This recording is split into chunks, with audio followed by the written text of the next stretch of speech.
Magandang umaga po.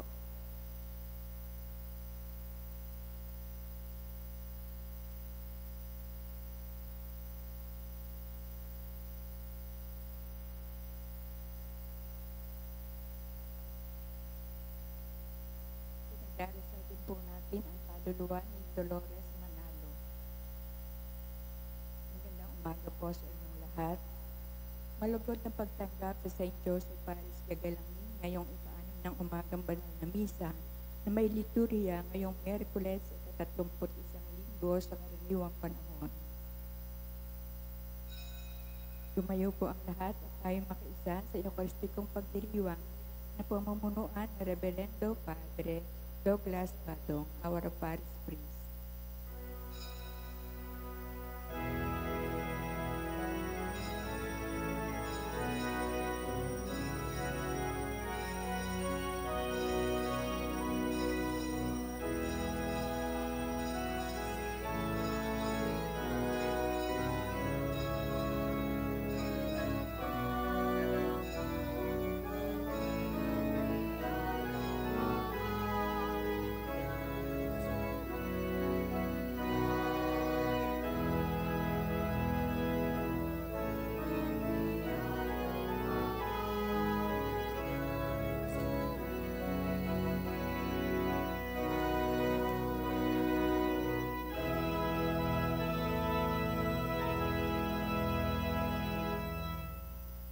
Sa ngalan ng Ama at ng Anak at ng Espiritu Santo, Amen. ang pagpapala ng ating Panginoong Jesucristo, pag-ibig ng Diyos Ama, at ang pakikipagkaisa ng Espiritu Santo naway sumainyong lahat. At sumaiyo rin. Mga kapatid, aminin natin ang ating mga kasalanan upang tayo'y maging marapat gumanap sa banal na pagdiriwang. Inaamin ko sa makapangyarihang Diyos at sa inyo mga kapatid na lubha akong nagkasala sa isip, sa salita at sa gawa at sa aking pagkukulang. Kaya isinasamo ko sa mahal na Birhen Maria, sa lahat ng mga anghel at mga banal, at sa inyo mga kapatid, na ako'y panalangin sa Panginoong ating Diyos. Kawaan tayo ng makapangyarihang Diyos, patawarin tayo sa ating mga kasalanan, at patnubayan tayo sa buhay na walang hanggan. Amen. Panginoon, kaawaan mo kami. Panginoon, kaawaan mo kami. Kristo, kaawaan mo kami. Kristo, kaawaan mo kami. Panginoon, kaawaan mo kami. Panginoon, kaawaan mo kami. Manalangin tayo. Ama naming makapangyarihan, ang paglingkurang ka ayon sa iyong kasiyahan ay kaloob na iyong ibinibigay sa iyong mga hinirang. Gawin mo ang iyong mga pangako ay aming mapakinabangan ayon sa paraang iyong kinalulugdan sa pamamagitan ni Jesucristo kasama ng Espiritu Santo magpasawalang hanggan. Amen.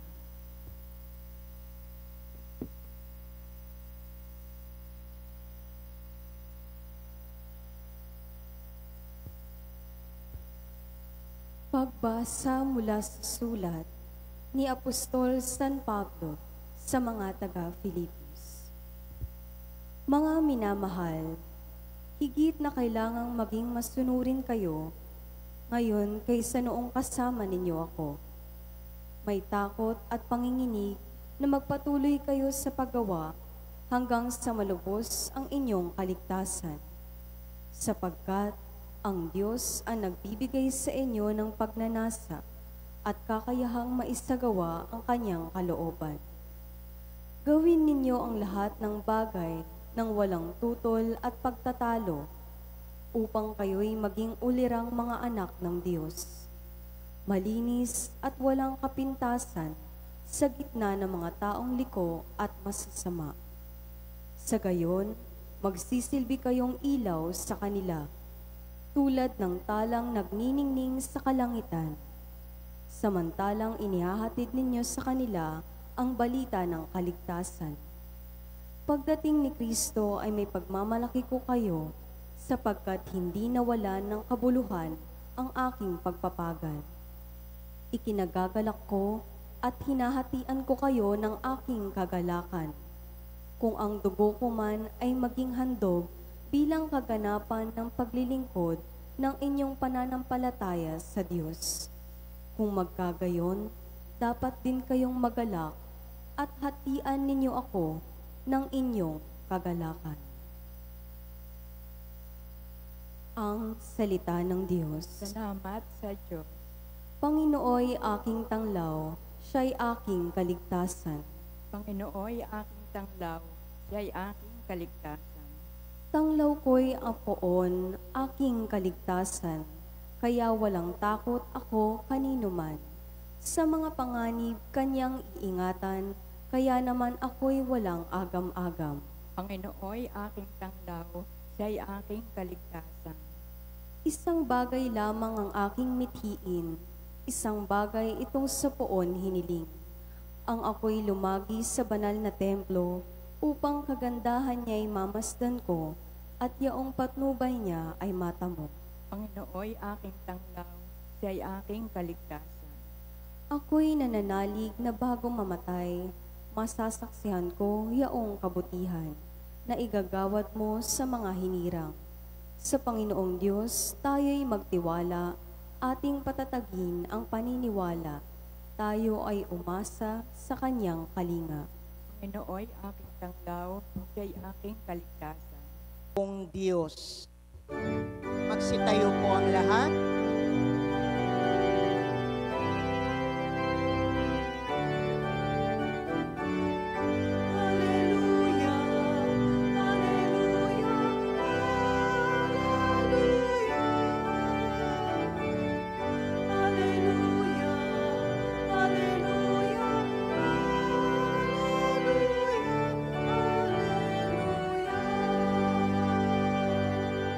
Lubos na magtatamasa ng pag-ibig ng Diyos Ama ang sumunod sa anak niya.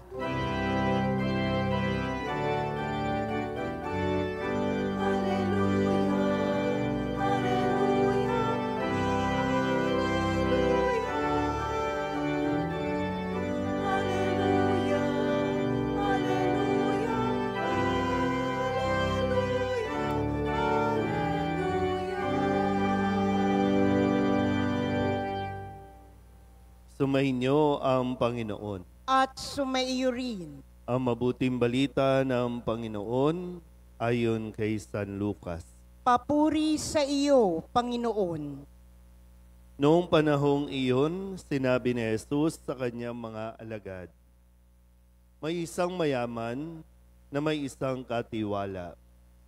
Isinumbong sa kanya na nilulustay nito ang kanyang ari-arian.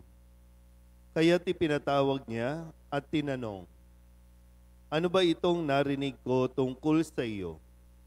Isulit mo sa akin ng buo ang pangangasiwa mo sa aking ari-arian, pagkat mula ngayon ay hindi na ikaw ang katiwala ko.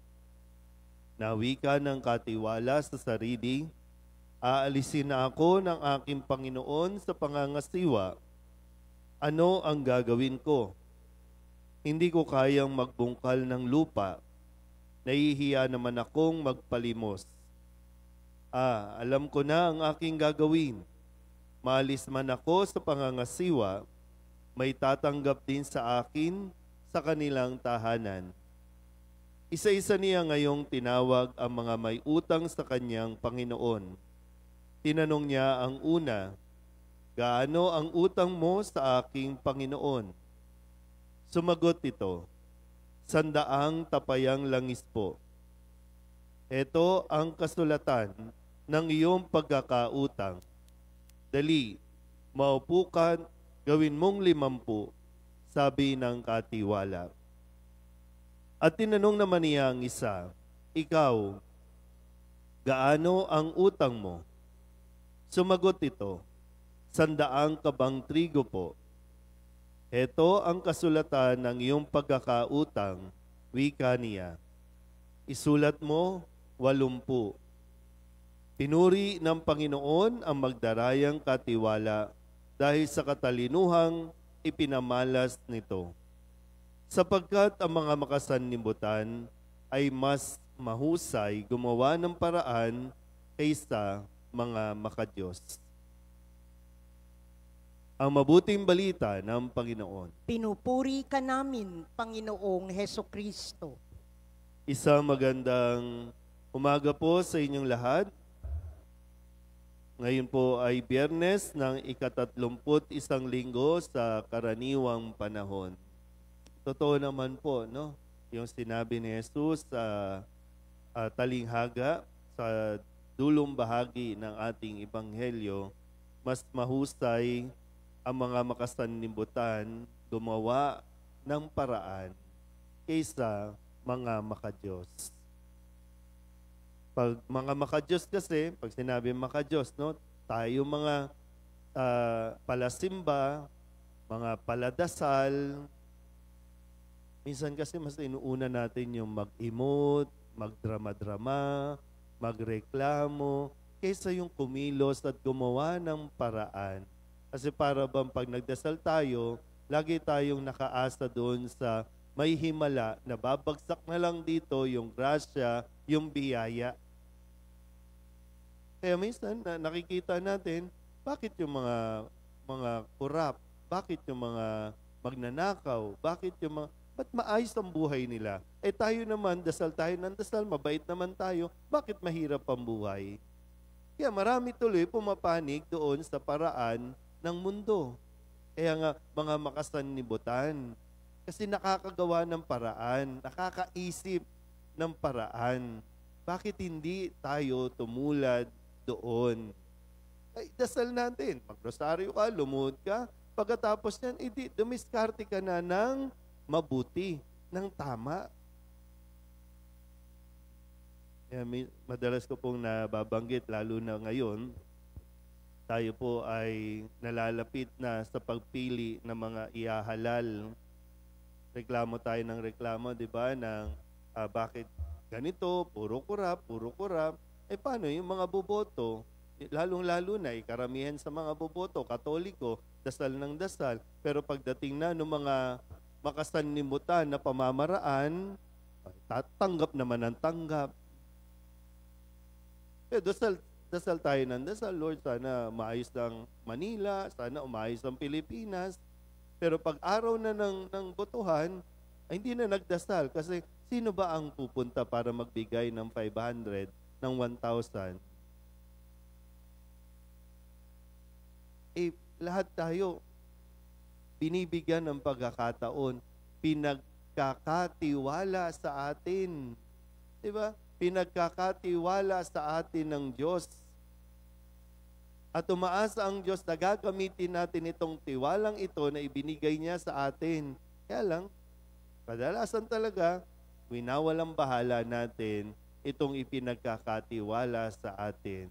Kaya nga kapag, diba, pag naririnig ng karamihan sa misa, sa paalaala, pumili ng tama, bumoto ng tama. Pati huwag kayong makialam. Simbahan, huwag magsalit, huwag na makialam ang simbahan. Pero mga taong simbahan mismo yan. Tapos pagreklamo, Lord, ang hirap ng buhay, mahirap na lang. Kasi ayaw nating gamitin sa mabuti, ayaw natin pagyamanin yung mga ipinagkakatiwala sa atin. Iba umaasenso. Bakit umaasenso? Bakit tayo hindi? O bakit ikaw hindi? Ang tingin mo pa rin sa sarili mo, mahirap ka pa rin.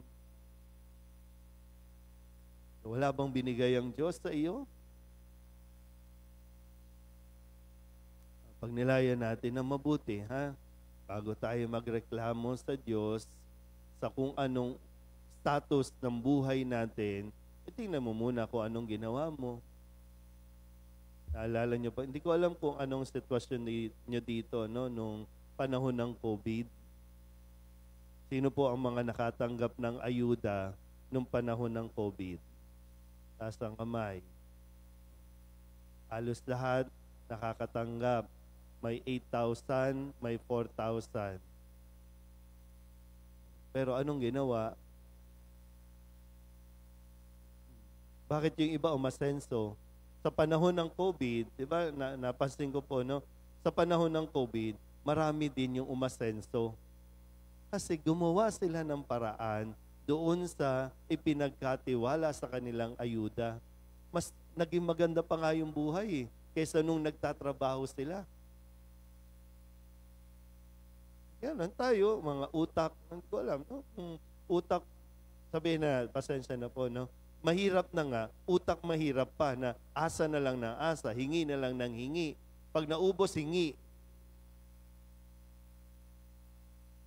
Binigyan ka, kumilos ka, gamitin mo sa tama. Kasi pagdating ng araw, haharap tayo sa Diyos, ano ang ginawa mo? Kapag nakasagot tayo ng mabuti sa ipinagkatiwala sa atin, sabi nga dito sa ating Salmon Tugunan, masaya tayong papasok sa tahanan ng Panginoong Diyos. Gusto mo bang maging masayang pumasok? Uy, tulala. Diba? Masaya tayo dahil alam natin na hindi natin inaksaya yung ipinagkatiwala sa atin. Lahat ng meron tayo ngayon, ha? Lahat ng meron tayo ngayon, tandaan mo, ipinagkatiwala yan sa iyo ng Diyos at ang inaasahan sa atin, pagyayamanin natin ito dahil ito ay para din sa kabutihan mo, para din sa kapakanan mo. Amen?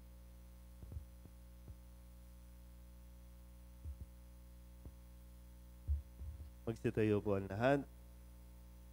Manalangin tayo sa Ama na tumawag sa atin upang maging mga tapat na tagapangalaga tayo sa paggamit ng mga biyaya ng daigdig para sa kabutihan ng lahat.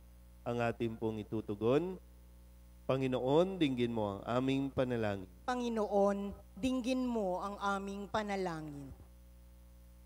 Ang simbahan naway maging mulat sa kanyang responsibilidad na isulong ang katarungang panlipunan sa sambayanan. Manalangin tayo sa Panginoon. Panginoon, dinggin mo ang aming panalangin. Ang mga opisyal ng gobyerno naway maging karapat-dapat sa pagtitiwala ng mga tao at huwag magnais ng makasariling kabutihan sa kanilang pagsasakatuparan ng kanilang tungkulin. Manalangin tayo sa Panginoon. Panginoon, dinggin mo ang aming panalangin. Ang mga may patrabaho at ang mga manggagawa naway maging tapat at magalang sa isa't isa. Manalangin tayo sa Panginoon. Panginoon, dinggin mo ang aming panalangin. Ang mga may sakit naway mabigyan ng biyaya ng pagtitiis sa kanilang karamdaman. Manalangin tayo sa Panginoon. Panginoon, dinggin mo ang aming panalangin. Ang ating mga mahal na yumao naway umani ng bunga ng kanilang pagpapagal sa walang hanggang kaharian ng Diyos. Manalangin tayo sa Panginoon. Panginoon, dinggin mo ang aming panalangin. Idulog din natin sa Panginoon ang ating mga personal na kahilingan at mga panalangin para sa ating mga pamilya. Kasama din ang mga kahilingan na mga hiniling sa atin na ipagdasal sa misang ito. Ang mga misang pasasalamat, special na intensyon, kagalingan para sa mga may sakit, at ang lahat ng mga kaluluwa na inihiling na ipagdasal.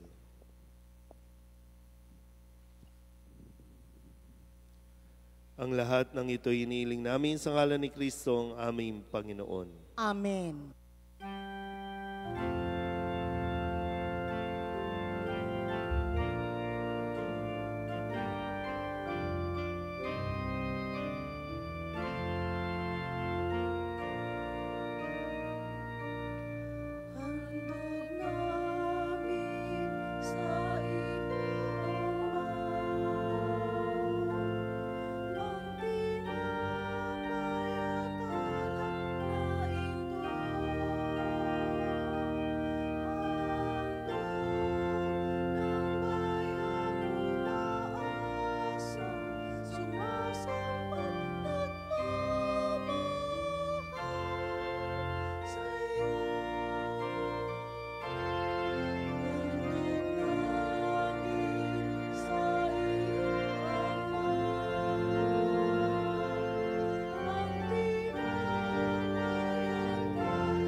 Manalangin kayo mga kapatid upang paghahain natin ay kalugdan ng Diyos sa mga makapangyarihan. Tanggapin nawa ng Panginoon itong paghahain sa iyong mga kamay, sa kapurihan niya at karangalan, sa ating kapakinabangan at sa buong sambayanan niyang banal. Ama naming lumikha, ang paghahain naming ito ay maging dalisay nawa at maging banal na pakikinabang namin sa iyong awang dakila sa pamamagitan ni Jesucristo kasama ng Espiritu Santo magpasawalang hanggan. Amen. Sumainyo ang Panginoon. At sumaiyo rin. Itaas sa Diyos ang inyong puso at diwa. Itinaas na namin sa Panginoon. Pasalamatan natin ang Panginoong ating Diyos. Marapat na siya'y pasalamatan. Ama naming makapangyarihan, tunay ngang marapat na ikaw ay aming pasalamatan. Sa iyong paglingap at kagandahang loob, ang tao'y nilikha mo at pinangangasiwa sa sansinukob. Sa hangad mong siya'y iwastong lubos, siya'y pinagdusa mo sa kanyang pagtalikod. Sa iyong paggiliw, iyong ipinahintulot na makabalik siya sa pamamagitan ni Kristo Jesus. Kaya kaysa ng mga anghel na nagsisiawit ng papuri sa iyo, nang walang humpay sa kalangitan, kami nagbubunyi sa iyong kadakilaan.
Ama naming banal, ikaw ang bukal ng tanang kabanalan. Kaya't sa pamamagitan ng iyong Espiritu, gawin mong banal ang kaloob na ito upang para sa aming maging katawan at dugo ng aming Panginoong Hesu Kristo.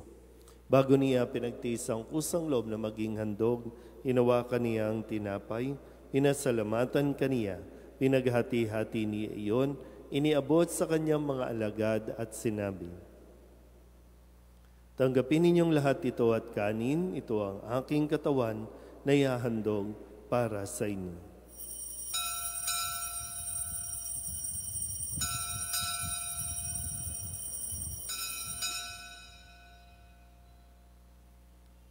Gayun din naman nang matapos ang hapunan, hinawakan niya ang kalis, muli kaniyang pinasalamatan. Iniabot niya ang kalis sa kanyang mga alagad at sinabi, tanggapin ninyong lahat ito at inumin. Ito ang kalis ng aking dugo ng bago at walang hanggang tipan.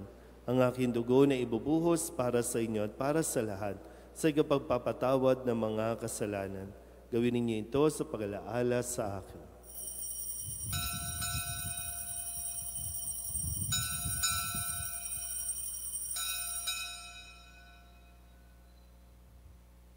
Ipagbunyiin natin ang misteryo ng pananampalataya. Si Kristo'y namatay, si Kristo'y nabuhay, si Kristo'y babalik sa wakas ng panahon. Ama, ginagawa namin ngayon ang pag-alaala sa pagkamatay at muling pagkabuhay ng iyong anak. Kaya tiniaalay namin sa iyo ang tinapay na nagbibigay buhay at ang kalis na nagkakaloob ng kaligtasan. Kami napapasalamat dahil kami iyong minarapat na tumayo sa harap mo para maglingkod sa iyo. Isinasamo namin kami magsasalo-salo sa katawan at dugo ni Kristo ay mabuklod sa pagkakaisa sa pamamagitan ng Espiritu Santo. Ama, lingapin mo ang iyong simbahang laganap sa buong daigdig. Puspusin mo kami sa pag-ibig kaysa ni Francisco na aming Papa at ni Jose na aming Obispo at ng Tanang Kaparian. Alalahanin mo rin ang mga kapatid naming nahimlay na may pag-asang sila'y muling mabubuhay, gayon din ang lahat ng mga pumanaw. Kawaan mo sila at patuloyin sa iyong kaliwanagan. Kawaan mo at pagindapating kaming lahat na makasalo sa iyong buhay na walang wakas. Kaysa ng mahal na Birhen Maria na ina ng Diyos, ng kabiyak ng puso niyang si San Jose. Kaysa ng mga apostol at ng lahat ng mga banal na namuhay dito sa daigdig ng kalugod-lugod sa iyo, may pagdiwang nawa namin ang papupuri sa ikararangal mo sa pamamagitan ng iyong anak na aming Panginoong Hesu Kristo.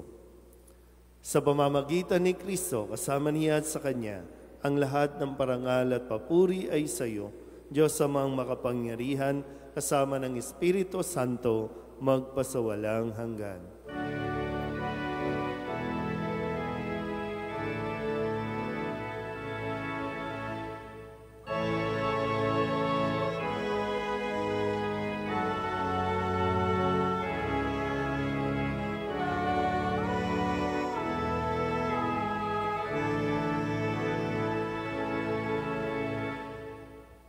Sa tagubili ng manakagagaling na utos at turo ni Jesus sa Panginoon natin at Diyos, ipahayag natin ang lakas loob.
Hinihiling namin kami iadya sa lahat ng masama, pagkalooban ng kapayapaan araw-araw, iligtas sa kasalanan at ilayo sa lahat ng kapahamakan, samantalang aming pinananabikan ang dakilang araw ng pagpapahayag ng tagapagligtas namin sa Hesu Kristo. Sapagkat iyo ang kaharian at ang kapangyarihan at ang kapurihan, magpakailanman. Amen. Panginoong Hesu Kristo, sinabi mo sa iyong mga apostol, kapayapaan ang iniiwan ko sa inyo, ang aking kapayapaan ang binibigay ko sa inyo. Tunghayan mo ang aming pananampalataya at huwag ang aming mga pagkakasala.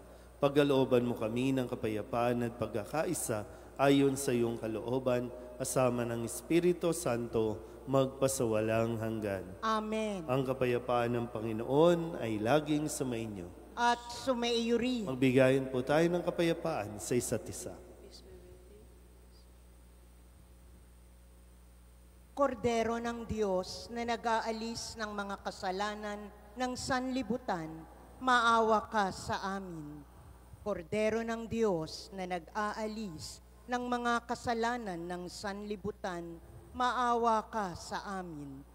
Kordero ng Diyos na nag-aalis ng mga kasalanan ng sanlibutan, ipagkaloob mo sa amin ang kapayapaan. Ito ang kordero ng Diyos. Ito nag-aalis ng kasalanan ng sanlibutan. Mapalad ang mga inaniyahan sa kanyang piging. Panginoon, hindi ako karapat-dapat na magpatuloy sa iyo, ngunit sa isang salita mo lamang ay gagaling na ako.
Magsitayo po ang lahat.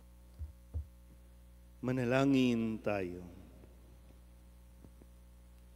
Ama naming mapagmahal, magkaroon nawa ng karagdagang bunga ang iyong ginagampanan sa aming banal na pakikinabang upang sa aming pagsasalo maging handa kaming tumanggap sa katuparan ng pangako mo sa pamamagitan ni Jesucristo kasama ng Espiritu Santo magpasawalang hanggan. Amen. Mga kapatid, pag-ukulan natin ng panalangin ang mga yumao nating mga mahal sa buhay at ang lahat ng mga kaluluwa sa purgatorio. Mga anghel, mga banal, tanang nasa kalangitan, halikayo at samahan ang mga giliw naming pumanaw sa piling ng poong mahal. si Kristo ang mag-aakay sa kandungan ni Abraham upang doon ay humimlay. Ang mga giliw naming pumanaw sa piling ng poong mahal. Sa ilaw na walang hanggan, kapayapaan naway pagkamiti ng may kapal. Ang mga giliw naming pumanaw sa piling ng poong mahal. Ama naming mapagmahal, inihahabili namin sa iyo ang aming mga kapatid na pumanaw sa buhay na ito. Huwag mo silang pabayaan at pamalagiin mo silang buhay sa iyong piling. Alang-alang sa iyong awa at pag-ibig, patawarin mo sana ang kanilang mga pagkukulang at nagawang pagkakasala, dala ng kanilang kahinaan. Manatili nawa silang maligaya sa iyong piling, kasama ng iyong anak at ng Espiritu Santo, magpasawalang hanggan. Amen.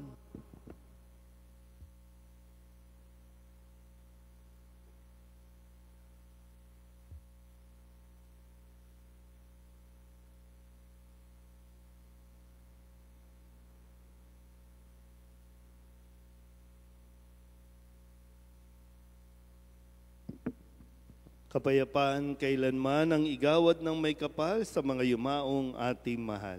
Sila nawa ay silayan ng ilaw na walang hanggan. Hihiling po sana ako sa inyo ng panalangin. Bukas po, magtitipon-tipon ang lahat ng mga leader ng bawat organization and ministries para makabuo po kami ng pastoral council, mga katiwala.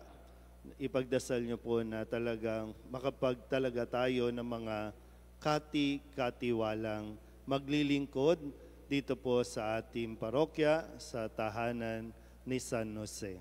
So paki-inform na lang po, 9 a.m. po ang simula ng aming pagpupulong at kasabay na rin po niyan ang pagkakalendaryo ng mga gawain sa susunod na mga araw, no? Lalong-lalo na ang simbang gabi at ang araw ng Kapaskuhan. So, pakisama po kami sa dasal po ninyo. Sumainyo ang Panginoon At sumaiyo rin. at pagpalain kayo ng makapangyarihang Diyos, Ama at Anak at Espiritu Santo. Amen. Tapos ang banal na misa, humayo tayo sa kapayapaan ni Kristo. Salamat sa Diyos. Magandang umaga po.